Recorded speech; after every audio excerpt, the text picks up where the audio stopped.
All right, everybody, welcome back. Ready to dive deep with us again.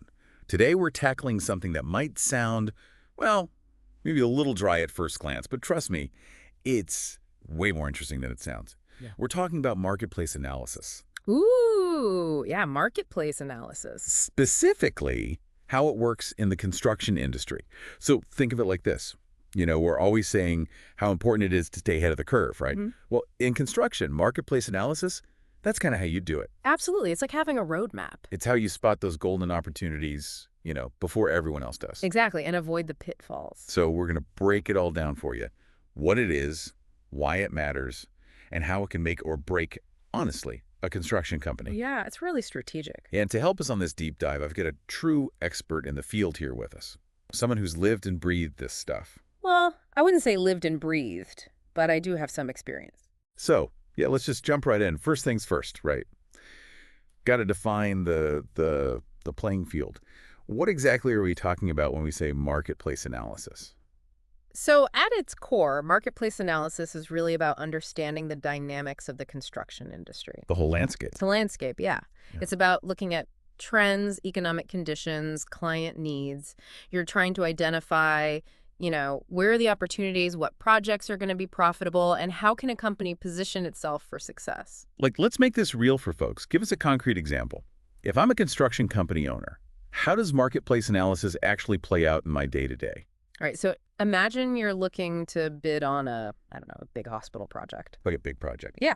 Marketplace analysis helps you answer some key questions. Like, is healthcare construction, is it a growing sector? Right. Is it hot or not? Exactly. What are the specific, needs and challenges of building a hospital? What kind of specialized equipment do you need? Who are you going up against? Who are your competitors? Yeah, and what are they good at? And where maybe are they a little weaker? So it's really about getting this deep understanding of the market you're playing in. So it's like detective work, but for building stuff. I like that. Yeah, there's an element of that. So speaking of expertise, our source material for this deep dive, it really hammers home the importance of this thing called Gold Seal certification. Mm-hmm. What's it do with that? And how does it connect back to what we're talking about here? Yeah, so the Gold Seal certification, it's a big deal in the Canadian construction industry. It's a mark of excellence, right? Absolutely, it demonstrates a high level of expertise and professionalism. And you know what? Marketplace analysis, it's one of the key competencies you need to earn that certification. No kidding. Yeah, so if you're thinking about getting certified, getting good at marketplace analysis, well, that's a huge step in the right direction. Okay, but let's be real. Construction companies, they're busy. They're juggling a million things at once. How do we convince them that taking the time for marketplace analysis is actually, worth it? Because it takes time. It takes effort. Oh, yeah, definitely. But I'd say it's not just about, investing time. It's about investing in your future. Understanding market trends can help you, for example, choose the right projects to bid on. The ones you're actually likely to win. Exactly. The ones that align with your strengths. You can avoid, putting all your eggs in one basket. Diversification. Diversification, yes. Let's say residential construction takes a dip, but you've done your marketplace analysis and you realize, hey, renewable energy, Boom. that sector's booming. Yeah. You can pivot, you can adapt. So you're not just reacting, you're already positioned. Exactly, it's proactive. Okay, so marketplace analysis, it's like having a crystal ball almost, but one that's actually rooted in, solid data and trends, not just wishful thinking. I like the analogy. So let's break it down then. What are the key areas, the specific things that construction companies should be looking at when they're doing this analysis? Right, so the source material lays out a few key areas.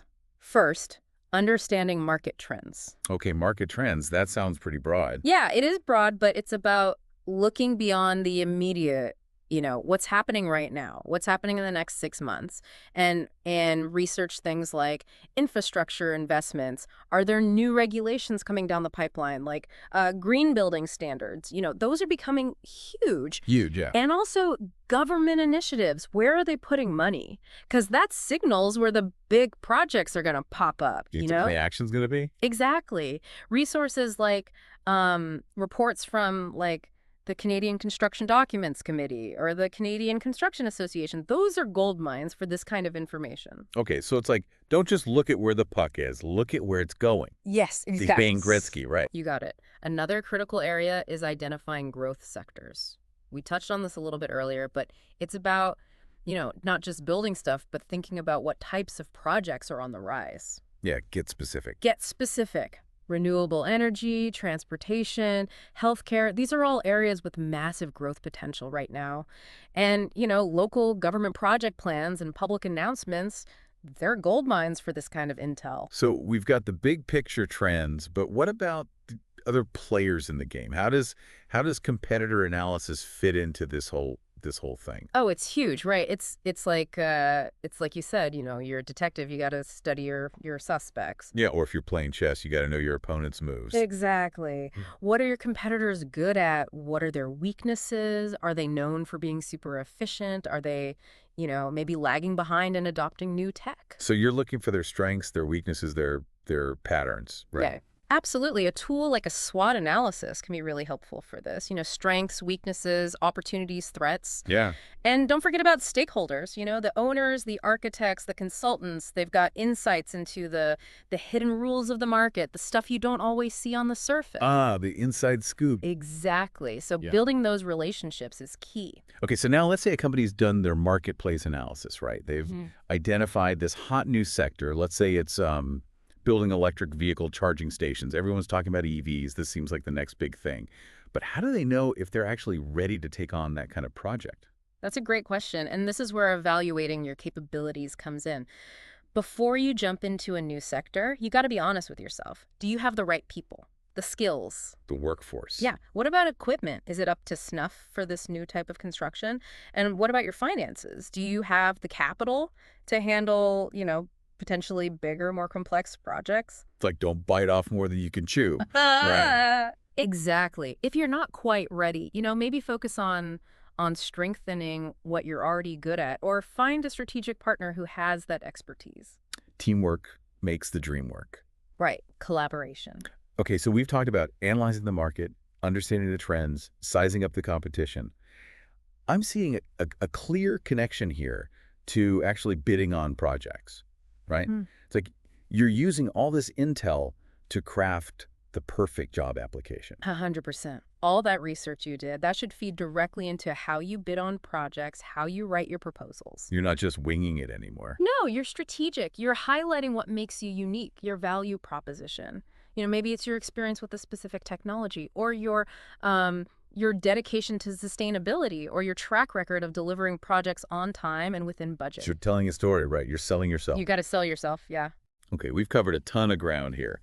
As we wrap up this deep dive, what's the one big takeaway for our listeners? What's the thing they should remember about marketplace analysis, even if they, maybe they're not in construction? I'd say, even if you're not building bridges or skyscrapers, the principles of marketplace analysis, they apply to any industry. Really? Yeah. It's about understanding the trends, seeing the opportunities, and being ready to adapt. Being proactive. Proactive, not reactive. So it's like it's a mindset, a way of approaching, your career, your business. Absolutely. It's a mental model for success. So think like a detective, right? Don't be the victim in your industry. Be the one who's figuring things out, who's ahead of the game. I love it. Great way to put it. Thanks for taking us on this deep dive. This has been fantastic. My pleasure. All right, folks, that's a wrap for today. But as always, keep those brains buzzing, and we'll see you next time for another deep dive.